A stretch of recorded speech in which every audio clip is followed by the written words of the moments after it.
My dead sister texted me and exposed a lie they buried. I received a message from a number that should not exist anymore. My sister was declared dead 10 years ago. I attended her funeral. I watched the case get closed. But one message changed everything. What started as a single text turned into a terrifying discovery involving erased identities, corrupted investigators, and a truth powerful enough to get people killed. This story is inspired by real-life mysteries, hidden conspiracies, and the fear of realizing that the people meant to protect you might be the ones lying. The phone rang in the middle of the night. I wasn't expecting any calls. No friends, no family, no one who cared enough to check if I was still breathing. Yet the screen lit up with a number I hadn't seen in 10 years. My sister's number. She was officially declared dead a decade ago. I didn't answer. My heart was already pounding too hard. The phone stopped ringing, then buzzed again. A message appeared on the screen. Don't trust them. They lied to you. I'm still alive. My hands started shaking. I dropped the phone on the bed like it was burning me. For 10 years I had lived with the guilt of surviving when she didn't. For 10 years I believed the police report, the funeral, the closed casket. I watched them lower an empty coffin into the ground and told myself it was mercy that I never saw her body. Now I wasn't so sure. I picked up the phone again. Another message came through. They're watching you. If you read this, it's already dangerous. I scanned my dark apartment, suddenly aware of every shadow, every sound. The walls felt closer. The silence felt heavier. I typed back with trembling fingers. Where are you? The reply came almost instantly. Closer than you think, but you can't come looking for me. Not yet. Memories flooded my mind. The night she disappeared, the police questioning me for hours, the neighbors whispering, the detective who kept saying the same thing. Sometimes people don't want to be found. But my sister never wanted to disappear. She hated secrets. She hated lies. Another message. You were never supposed to know. I tried to stay quiet, but they made a mistake. Who are they? I typed. The typing bubble appeared, then vanished. Minutes passed, my chest tightened. Just as I was about to give up, the phone vibrated again. The people who paid to erase me. My stomach dropped. I remembered the insurance money. The sudden closing of the case. How quickly everyone moved on except me.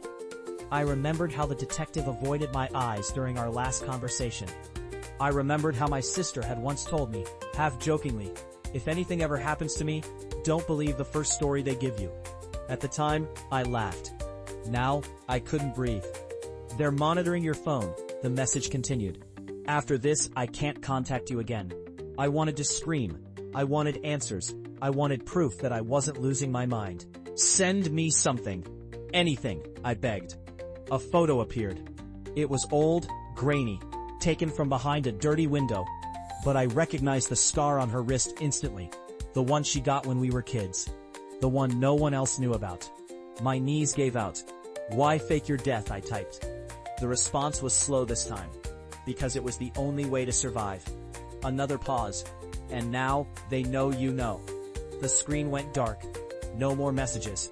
No calls. Just silence. The next morning, I received an official email from the police department. Subject line: reopening of a closed case. That was the moment I realized something terrifying. My sister wasn't just hiding, she was running. And somehow, I was the reason she might get caught. My dead sister texted me and exposed a lie they buried. I received a message from a number that should not exist anymore. My sister was declared dead 10 years ago. I attended her funeral. I watched the case get closed. But one message changed everything. What started as a single text turned into a terrifying discovery involving erased identities, corrupted investigators, and a truth powerful enough to get people killed. This story is inspired by real-life mysteries, hidden conspiracies, and the fear of realizing that the people meant to protect you might be the ones lying. I didn't sleep after that. Every sound outside my apartment felt intentional. Every passing car seemed to slow down just a little too much. I kept replaying her messages in my head. especially the last one. They know you know. By morning, the police email was still open on my screen.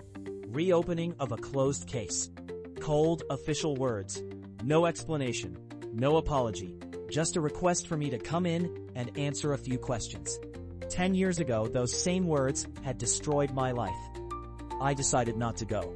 Instead, I searched my apartment for anything that felt wrong. A moved object, a sign of entry. Nothing. But the feeling remained, that invisible pressure of being watched. I powered off my phone, wrapped it in a towel, and shoved it deep inside a drawer. If they were monitoring me, I wouldn't make it easy. Then I remembered something I hadn't thought about in years. The storage unit. After my sister's death, I took a few boxes from her apartment before everything was sealed. Clothes, old notebooks, useless memories I never had the strength to throw away. I hadn't opened those boxes in years. If she planned her disappearance, the truth wouldn't be on my phone. It would be there. The storage facility was quiet, almost abandoned. As I unlocked the unit, dust filled the air. The boxes were exactly where I left them. I opened the first, nothing. The second, more nothing. Then the third. At the bottom, taped to the cardboard, was an envelope. My name was written on it in her handwriting. My hands shook as I opened it. Inside was a flash drive and a single piece of paper. If you're reading this, it means the lie didn't hold forever. My throat tightened. She explained everything. How she accidentally discovered financial records tied to a private security firm with government contracts. How that firm specialized in clean removals. People who knew too much didn't disappear. They were erased. Identities rewritten. Death certificates manufactured. She wasn't supposed to survive finding that information. They offered her a choice: disappear quietly, or make her family disappear with her. She chose herself. But before vanishing, she left pieces behind. Insurance money meant to look normal. A fake investigation. And evidence. Copied, fragmented, hidden in places no one would think to look. Including with me. The flash drive contained files, videos, transaction logs. Names I recognized. Names I didn't. And one familiar signature at the bottom of several documents. The detective. The same man who led the case. The same man who told me to move on. I understood then why the case was reopened. They weren't looking for my sister. They were looking for what she left behind. As I exited the storage facility, I noticed a black car parked across the street. Engine running. Windows tinted. It hadn't been there when I arrived. I didn't go home. I took buses, changed routes, walked through crowded streets. I felt stupid, paranoid, but alive.